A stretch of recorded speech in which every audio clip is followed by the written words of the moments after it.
নমস্কার বন্ধুরা, কেমন আছো সবাই? আশা করি তোমরা সবাই ভালো আছো। আমরাও ভালো আছি। রমা মুম্বাই ব্লগে তোমাদের সবাইকে স্বাগত। চলে এসেছি আবার আর একটা নতুন ভিডিও নিয়ে। দেখো, আমার গাছে এখন খুব সুন্দর ফুল ফুটছে। তবে এই একটাই গাছে এখনও ফুল ফুটছে, আর অন্য গাছগুলোতে সেইভাবে কড়ি আসেনি। আর একটা গাছে ফুল ফুটেছে, তবে একটা ফুল ফুটেছে এখনও পর্যন্ত। তো যাই হোক, আমি একটা কাজ করেছি জানো তো, এই গাছগুলোতে তো এখন ফুল ফোটার সময়। তো ভাবলাম আমার গাছের সংখ্যা কমে গেছে, আমি কয়েকটা বীজও ছড়িয়েছি, সেই বীজ থেকে চারাও হয়েছে, আমি দেখাবো তোমাদের। দেখো, সকালবেলায় কি সুন্দর বৃষ্টি হচ্ছে। আজকে আমার মনটা খুব একটা ভালো নেই। আজকে আমার বর চলে যাবে আবার আমাদেরকে রেখে। আবার আসবে হয়তো সামনের মাসেই, পুজো রয়েছে, পুজোর সময় হয়তো আসবে আবার। কিন্তু আসার যে আনন্দ, সেটা অনেকটাই ফিকে হয়ে যায় যাওয়ার কথা মনে করলে। কিছু করার নেই, জানি ওকে যেতে হবেই, কিন্তু মন তো খারাপ হয়ে যায়। এই দেখো, দেখেছো চারা হচ্ছে, ছোট ছোট চারা হচ্ছে। আমি তো ভাবছি খুব তাড়াতাড়ি ওগুলো বড় হয়ে যাক, অনেক অনেক ফুল ফুটুক। সপ্তাহে একদিন করে এই ঘরের মানি প্ল্যান্ট গাছগুলোতে জল দিই। আজকে জল দেবো, আর পুরনো জলটাকে ফেলে দেবো, এগুলোকে একটুখানি ভালো করে স্নানও করিয়ে দেই।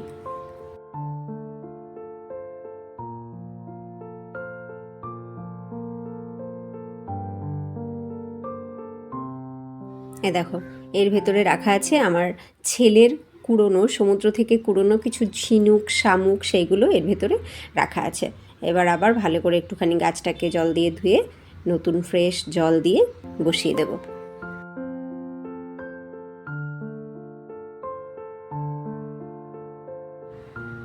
এবার এই গাছগুলোকে দেখো, এই যে কাপে রাখা যে গাছগুলো, এই গাছগুলো কিন্তু মানি প্ল্যান্ট নয়। এইগুলো কি গাছ আমি নিজেও জানি না, আমার বড়ও জানে না। তবে এগুলো আমার বড়ই এনেছিল, ওদের অফিসের ওখান থেকে তুলে নিয়ে এসেছিলো, মুম্বাইয়ের অফিসে যখন ও এখানে ছিল তখন। তো সেইখান থেকে ও তুলে নিয়ে এসেছিলো, ওদের গ্রাউন্ডে হয়েছিল বলেছিল। ও মনে করেছিল মানি প্ল্যান্ট, তাই নিয়ে এসেছিলো, কিন্তু এগুলো মানি প্ল্যান্ট নয়। আমি রেখে দিয়েছি, সেই থেকেই আমার কাছে আছে। অনেক দিন হয়ে গেল, মানে প্রায় 1 বছর হয়ে গেল আর কি, গাছগুলো এইভাবেই আছে। জলের মধ্যেই রাখি, এরকম একটু সপ্তাহে একদিন করে ধুই। মানি প্ল্যান্টের মতনই এগুলো যত্ন নেই, বেশ ভালো লাগে আমার গাছগুলো।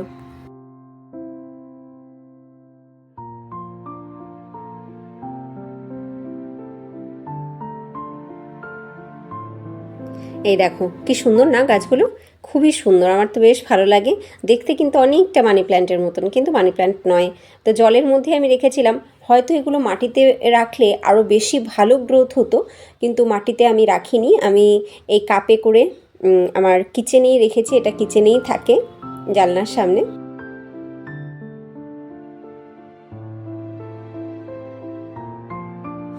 হয়ে গেল সব কটা গাছকে সুন্দর করে স্নান করানো আর জল বদলে দেওয়া। এই কটা আমার ঘরের মধ্যেই থাকে।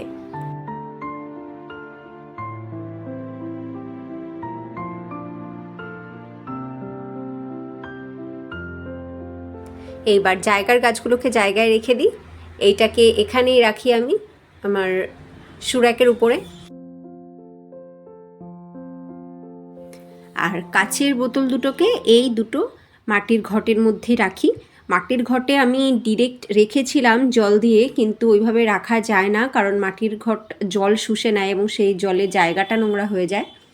তো যে কারণে মাটির ঘর থেকে আমাকে ওগুলোকে রিপ্লেস করতে হয়েছে এই কাচের বোতল দুটোতে। আর কাচের বোতল দুটো আমি এই মাটির ঘটেই রাখি, রেখে দিলাম জায়গা মতন।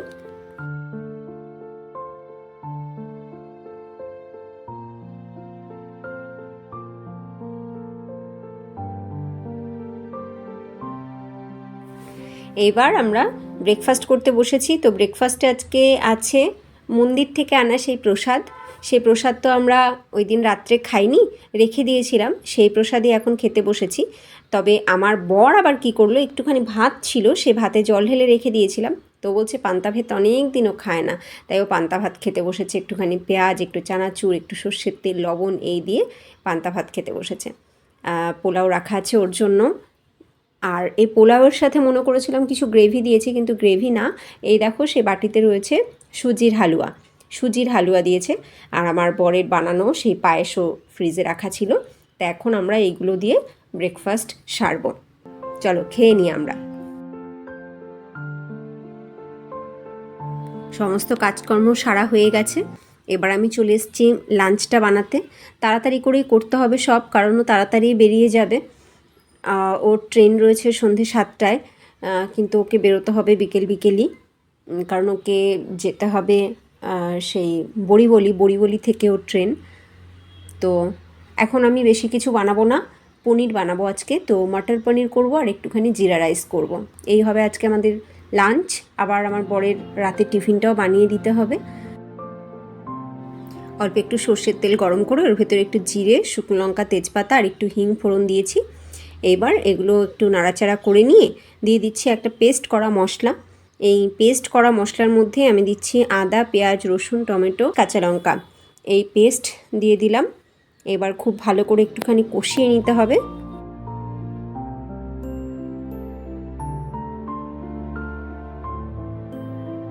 ভালো করে একটু নাড়াচাড়া করে নিয়ে দিয়ে দিচ্ছি কিছু গুঁড়ো মশলা, দিলাম হলুদ, কাশ্মীরি রেড চিলি পাউডার আর জিরে গুঁড়ো। এবার ভালো করে একটুখানি কষিয়ে নেব। আর স্বাদ মতন লবণ দিয়ে খুব ভালো করে কষিয়ে নিয়েছি। দেখো কষানো হয়ে গেছে।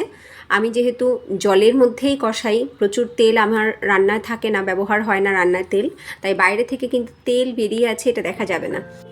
আমার যে কোনো রান্নাই কিন্তু ম্যাক্সিমাম ক্ষেত্রে হেলদি রান্নাই হয়। এবার দেখো আমি দিয়ে দিলাম একটুখানি সিদ্ধ করে কেটে রাখা আলু আর তার সাথে বেশ কিছুটা সিদ্ধ মটর। এই মটর কিন্তু সারা রাত ভিজিয়ে রেখেছিলাম। এইবার খুব ভালো করে এগুলো মিশিয়ে নেব। সামান্য একটুখানি জল দিয়ে দিয়েছি, আবার খুব ভালো করে এগুলোকে মিশিয়ে নিচ্ছি। এবার আর একটু জল মিশিয়ে নিলাম। এবার এটা ফুটে উঠলে তারপরে আমি পনির অ্যাড করব।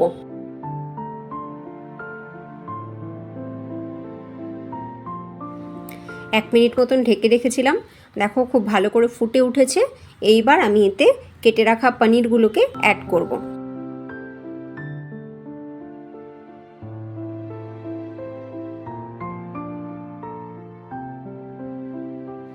আবার কিছুক্ষণ ঢাকা দিয়ে ফুটিয়ে নিয়েছি। দেখো আমার গ্রেভি কিন্তু প্রায় রেডি হয়ে গেছে। এরকম থিকনেসেই আমি নামাতে চাইছি। এবার শুধু সব কিছু একটু টেস্ট করে নেব, সব নুন ঝাল পারফেক্ট আছে কিনা। এইবার একটু কসুরি মেথি ছড়িয়ে দিচ্ছি।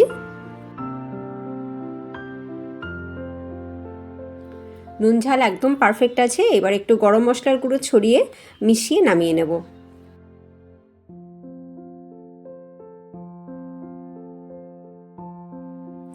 তৈরি হয়ে গেল দারুণ টেস্টি মটর পনির। একদম লেস অয়েলে রান্না হয়েছে।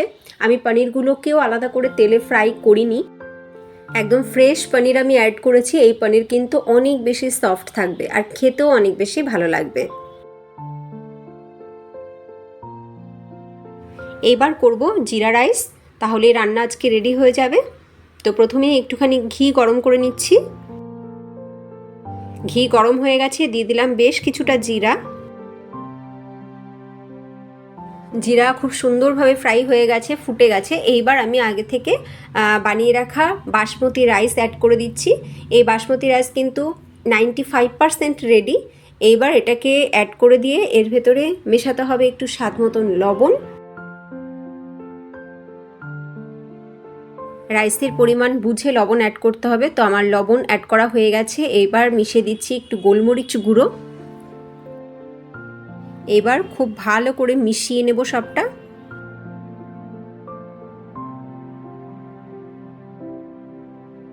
হালকা হাতে খুব ভালো করে সবটা মিশিয়ে নিয়েছি। এইবার এতে অ্যাড করছি কসুরি মেথি। কসুরি মেথি দিলে এর টেস্ট অনেকটা বেড়ে যায়। আর ঘরে ফ্রেশ ধনেপাতা থাকলে একটু ফ্রেশ ধনেপাতাও অ্যাড করা যেতে পারে, তবে আমি আজকে আর ধনেপাতা অ্যাড করছি না, ঘরে নেই। তো আমি কসুরি মেথি অ্যাড করে নিলাম। আবার একটু ভালো করে মিশিয়ে নিচ্ছি। আমার জিরা রাইস কিন্তু রেডি হয়ে গেছে। এবার ফ্লেমটাকে অফ করে আমি ঢেকে রেখে দেবো, যতক্ষণ না সার্ভ করছি ততক্ষণ ঢাকা থাকবে।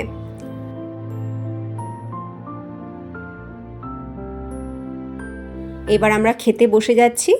দেখো আমার ছেলে কি খুশি হয়েছে আজকে জিরা রাইস আর তার সাথে মটর পনির ছেলে ভীষণ খুশি, আমার ছেলে পনির খেতে খুব ভালোবাসে। তো অনেক দিন বাদে পনির রান্না করলাম আজকে। এবার তাড়াতাড়ি করে খেয়ে উঠে ওর ব্যাগটাকে গুছিয়ে দেবো আর ওর রাতের জন্য কটা রুটি বানাবো। বলছে খুব ভালো হয়েছে খেতে মাম্মা।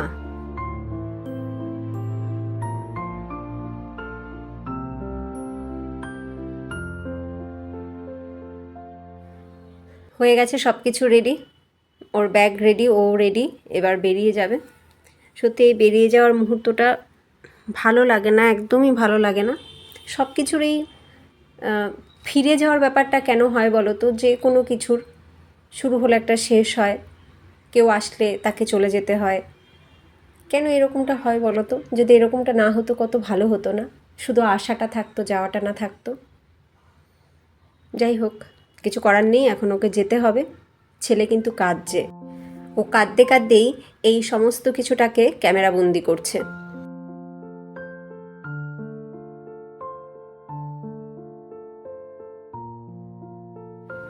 কেউ আসবে বাড়িতে বা কোনো অনুষ্ঠান আসছে, কোনো একটা ভালো উৎসবের মুহূর্ত, আনন্দের মুহূর্ত আসছে, এটাই ভালো লাগে বলো?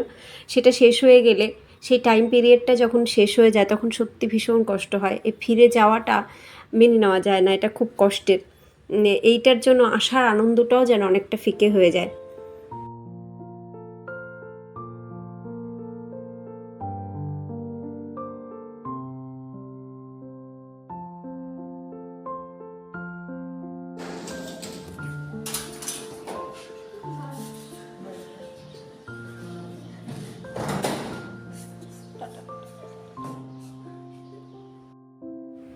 মন খারাপ করে বসে থাকলে আরও বেশি মন খারাপ হয়, তাই মন খারাপ নিয়ে বসে রইলাম না, চলে আসলাম ছেলের একটা বন্ধু বাড়ি। ছেলের বন্ধু বাড়িও বলা যায়, আমাদেরও বন্ধু বলা যায়, কারণ আমরা আগের যে ফ্ল্যাটে থাকতাম সেই বিল্ডিংয়েরই।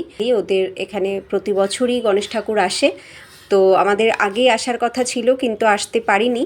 তো আজকে আসলাম আমার মন খারাপটাকেও কম করবার জন্য। আজকে বাপ্পার বিসর্জন, প্রতি বছরই আসি এই বাপ্পাকে দর্শন করবার জন্য। তো আজ এসে পৌঁছলাম আমরা। তো বাপ্পার বিসর্জনের প্রস্তুতি চলছে।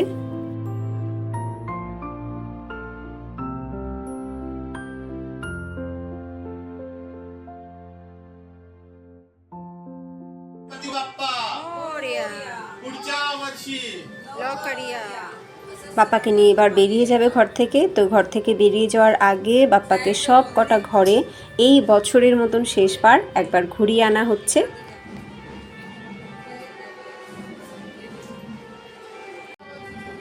বেরিয়ে যাচ্ছে বাপ্পা ঘর থেকে, দেখো এই বের করে আনা হলো বাপ্পাকে।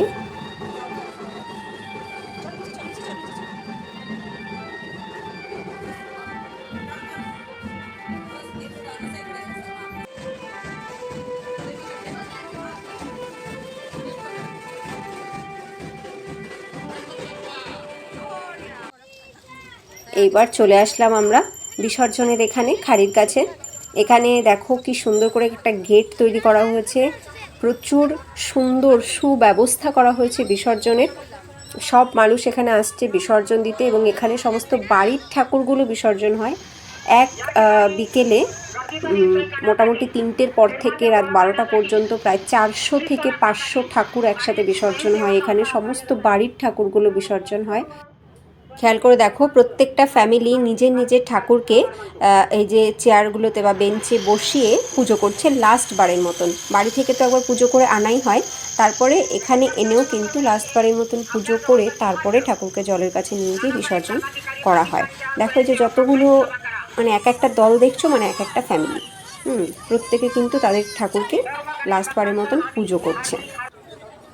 যাদের পুজো করা হয়ে গেছে তারা ঠাকুর নিয়ে এই যে চলে এসছে জলের কাছে, এখানে এনে ঠাকুর এরকমভাবে জমা করে দিতে হবে।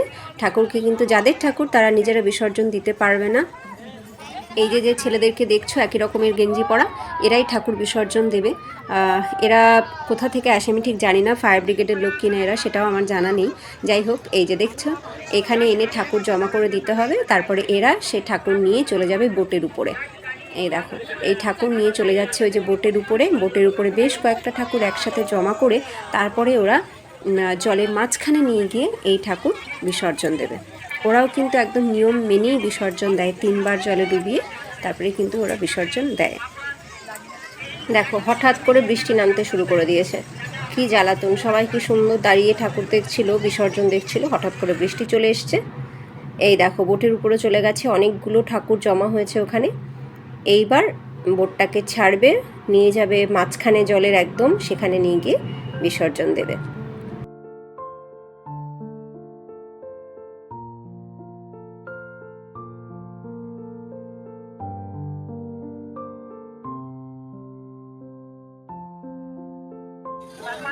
সুন্দর সবাই আসছিল, দেখো হঠাৎ করে বৃষ্টিটা চলে এসছে। যাই হোক, বৃষ্টি নামুক আর যাই হোক, কারোর কিন্তু নিজের নিজের কাজ বন্ধ নেই। প্রত্যেকে কিন্তু সেই ভক্তি ভরে নিষ্ঠা ভরে বৃষ্টিতে ভিজেই পুজো করছে ঠাকুরকে। দেখো মাঠের মধ্যেও এক এক জায়গায় এক একটা ফ্যামিলি দাঁড়িয়ে পুজো করে নিচ্ছে। পুজো না করে কেউ বিসর্জনের ওখানে যাবে না। এই দেখো এই ঠেলাগাড়িটা ঠাকুর ছিল, পুজো হয়ে গেছে, ঠাকুরকে নিয়ে যাওয়া হয়েছে জলের কাছে। এবার এই যে ব্যারিকেড দেখতে পাচ্ছ, ব্যারিকেডের ওই পাশে একটা মঞ্চ করা হয়েছে, ওখানে কিছু স্ন্যাক্সের ব্যবস্থা করা হয়েছে, জলের ব্যবস্থা করা হয়েছে। এই যে যত মানুষ বিসর্জনের জন্য আসছে তারা প্রত্যেকে ওখান থেকে ওই স্ন্যাক্স খেতে পারবে। এই যে দেওয়া হয়েছে বোঁদে আর ভুজিয়া, তুমি যতটা পারো ততটা নাও, মানে প্লেটে করেই দেবে, তুমি য প্লেট চাও তত প্লেট নিতে পারো। আর তার সাথে জলও রাখা আছে, একদম ঠান্ডা জল। আর এখানে দেখো দুটো টিম রয়েছে, এই দুটো টিম কি করছে, ঠাকুরের সাথে যত ফুল আসছে, মানে পুজোর যত সামগ্রী আসছে সেইগুলোকে এরা কালেক্ট করে। কোনো কিচ্ছু জলের মধ্যে ফেলতে দেওয়া হয় না ঠাকুর ছাড়া, শুধু ঠাকুর জলে যায়। আর বাকি পুজোর সমস্ত সামগ্রী, ফুল টুল সমস্ত কিছু এরা কালেক্ট করে, সেগুলোকে এরা আলাদাভাবে প্রসেসিংয়ে দেয়। জল কিন্তু এরা একটু নষ্ট হতে দেয় না। দেখো প্রচুর মানুষ, মনে হচ্ছে যেন মেলা বসেছে। তো যাই হোক, আজকের মতন আমরা বিসর্জন দেখলাম। এবার মা ছেলেতে আমরা গুটি গুটি পায়ে বাড়ির দিকে রওনা দিই। মন খারাপ আছে, সত্যিই মন খারাপ। ঘরে গেলে ঘরটা খুব ফাঁকা ফাঁকা লাগবে, কিছু করার নেই। যাই হোক, ভিডিওটা আমি এখানেই এন্ড করি। তোমাদের কেমন লাগলো জানিও, ভালো লাগলে লাইক করো। নতুন বন্ধুরা তোমাদের ভালো লাগলে লাইক করে সাবস্ক্রাইব করে সাথে থেকো। দেখা হচ্ছে আবার নেক্সট ভিডিওতে। সবাই ভালো থেকো, টাটা।